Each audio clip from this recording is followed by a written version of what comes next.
نے ستم رسیدوں کی قسمت سوار دی، جس نے ستم رسیدوں کی قسمت سوار دی، ڈوبی ہوئی جو کشتی تھی اس کو وہ بھار دی، ڈوبی ہوئی جو کشتی تھی اس کو وہ بھار دی، یاد خدا میں زندگی جس نے گزار دی، یاد خدا میں زندگی جس نے گزار دی، تصویر حق کی جس نے دلوں پر اتار دی، تصویر حق کی جس نے دلوں پر اتار دی، جس کے کرم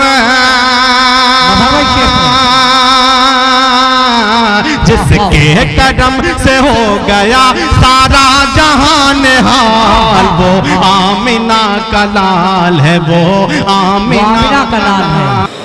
اور دوستو، کسی درخت کی آبیاری کے لیے، اس کی نمو کے لیے بڑی کاوشیں کرنی پڑتی ہیں۔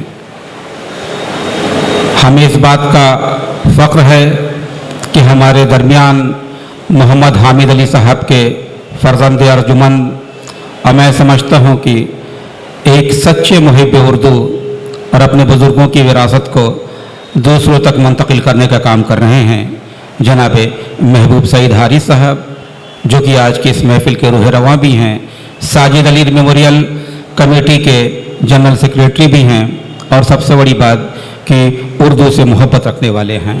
زوردار تالیوں کے ساتھ استقبال کیجیے جناب محبوب سعید حارث صاحب کا، ان کا اسلامیہ کالج سے بھی تعلق ہے۔ بہت بہت شکریہ میرے بہت عزیز دوست جناب فروخ جمال صاحب۔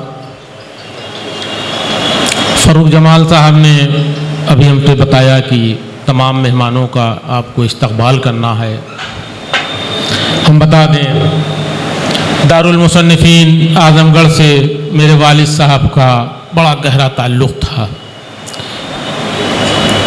کوئی بھی وہاں پہ سیمینار ہوتا تھا، وہاں پہ کوئی بھی بڑی تقریب ہوتی تھی تو ضیاء الدین اصلاحی صاحب محترم جو وہاں کے محتمم تھے، والد صاحب کو ضرور بلاتے تھے اور والد صاحب جاتے بھی ضرور تھے۔ اسی طرح جب ضیاء الدین اصلاحی صاحب کبھی گورکھپور تشریف لے آتے، بہت جلدی میں بھی رہتے تھے تو بنا والد صاحب سے ملاقات کی وہ نہیں جاتے تھے۔ ایک بار کا واقعہ ہمیں یاد ہے کہ ضیاء الدین اصلاحی صاحب کہیں جا رہے تھے، غالباً اعظم گڑھ سے گورکھپور سے ان کو کہیں جانا تھا، دلی جانا تھا یا کہیں جانا تھا، کوئی معاملہ ایسا تھا۔ وہ آئے اور رکشہ ان کا کھڑا تھا اور انہوں نے کہا کہ بس اب والد صاحب ہمارے اندر تھے، انہوں نے کہا بس جلدی سے ملوا دو، ہم کو ٹرین پکڑنا ہے۔ والد صاحب باہر نکلتے ہیں، ضیاء الدین اصلاحی صاحب سے ملاقات ہوتی ہے اور وہ فوراً رکشے بیٹھتے چلے جاتے ہیں۔ اس طرح کا تعلق ضیاء الدین اصلاحی صاحب اور دارالمصنفین سے ہمارے والد صاحب کا تھا۔ وہاں کی کتابیں مستقل ہمارے وہاں آتی تھیں۔ وہاں کا جو رسالہ معرف، اس کے ہم سبھی بھائی جو تھے اس کے تاحیات خریدار ہیں۔ وہاں کے ریکارڈ میں ہوگا، ہمارے بڑے بھائی ڈاکٹر طارق سعید صاحب بھی، والد صاحب نے ہم کو بھی اس کا بنایا تھا، خود بھی تھے، آصف مطلب سبھی لوگوں کو انہوں نے بنایا تھا کہ سب کو پتہ الگ الگ ہے، اتنی محبت ان کو دارالمصنفین سے تھی۔ عمر صدیق صاحب کا ذکر کچھ دن پہلے میرے محترم ماموں ڈاکٹر مسعود الحسن عثمانی صاحب نے لکھنؤ میں مجھ سے کیا اور کہا کہ ان سے تو تعلق بنا کے رکھو، بھائی صاحب کا تعلق وہاں سے تھا تو تم لوگ کا بھی رہنا چاہیے۔ والد صاحب کی برسی کے سلسلے میں جب ہم لوگوں نے اس تقریب کے لیے ہم نے اپنے عزیز محترم جناب فروخ جمال صاحب سے رابطہ کیا تو یقین مانیے کہ میرے فروخ جمال صاحب نے پہلا نام آپ کا لیا۔ اتنا مجھ کو خوشی ہوئی کہ میں نے کچھ کہا بھی نہیں، کوئی پرپوز بھی نہیں کیا کہ صاحب ہم فلاں کو بلانا چاہتے ہیں، فروخ جمال صاحب نے آپ کا نام لیا۔ اس کے بعد ہمارے وہاں کے محترم استاد اردو کے مولانا طارق شفیق ندوی صاحب نے بھی آپ کے بارے میں بہت بتایا کہ کس طرح سے آپ بہت سیدھے سادھے، بہت سادگی کا آپ کا سب معاملہ رہتا ہے۔ تو بڑی خوشی ہوئی کہ چلیے اتنی بڑی شخصیت سے انشاءاللہ ملاقات کا موقع ملا گا۔ ہم نے آپ کو دعوت دیا، آپ ہماری دعوت پہ آئے۔ یقین طور پر بڑھل گنج و گورکھپور کا راستہ بڑا خراب ہے، آپ نے سفر کی زحمتیں اٹھائی ہوں گی، لیکن ہماری دعوت پہ آئے۔ ہم آپ کا استقبال کرتے ہیں اور دعا کرتے ہیں کہ اللہ تعالیٰ آپ کو صحت دے، آپ کو زندگی دے اور اسی طرح سے آپ خدمت کرتے رہیں۔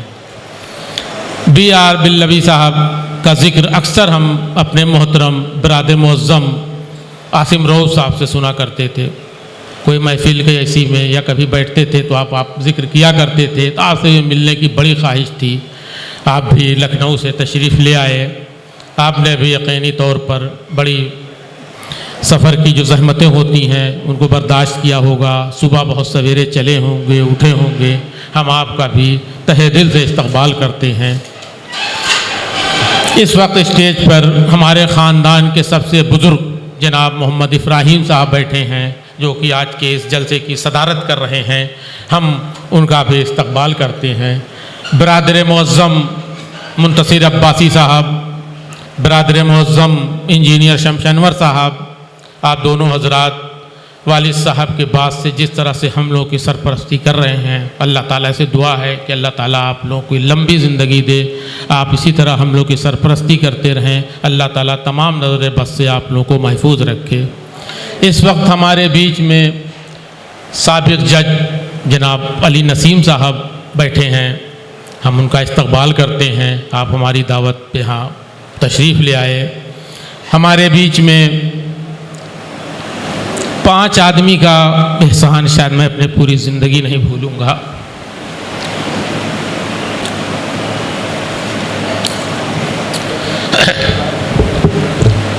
मेरे वालिद साहब ने अल्हम्दुलिल्लाह 96 साल की उम्र पाई थी। तो आखिरी उम्र आते आते उनके सारे दोस्त अहबाब सब दुनिया से रुखसत हो गए थे, लेकिन 5 लोग ऐसे थे जो मुस्तकिल उनके पास जाते थे। उसमें एक मेरे बिरादर मुअज़्ज़म और इस कॉलेज के सेक्रेटरी जनाब राशिद कमाल सामानी साहब थे। अक्सर मेरे वालिद साहब पर जाके बैठते थे, बड़ी मोहब्बत से बैठते थे। और मुझे ये कहने में ज़रा सा भी नहीं शिकवा है कि अक्सर कभी वो मेरे वालिद साहब का पैर दबा देते थे, कभी हाथ दबा देते थे।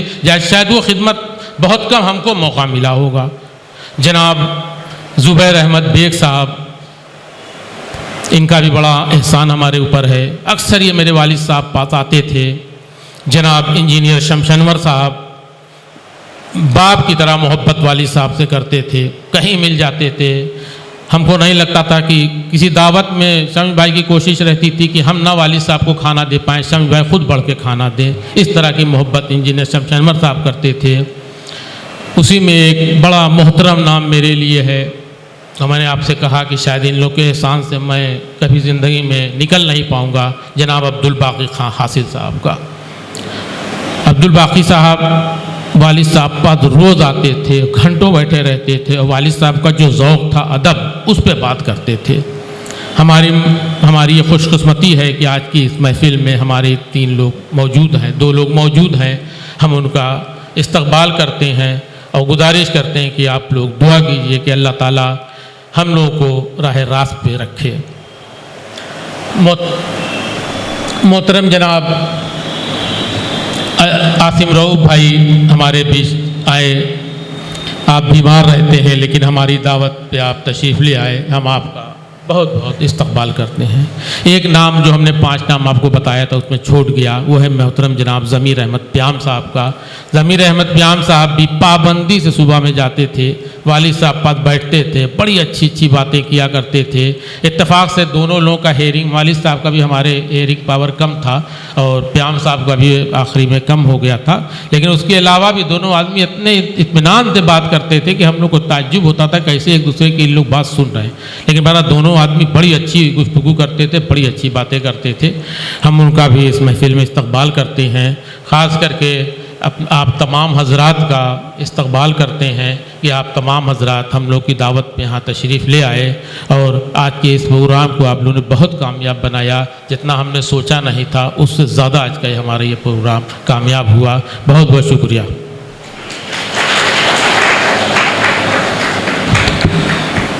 बहुत बहुत शुक्रिया जनाब महबूब सईद हारिस साहब। यकीनन आपके तासुरात हम लोगों के लिए एक नई राह हमवार करेंगे।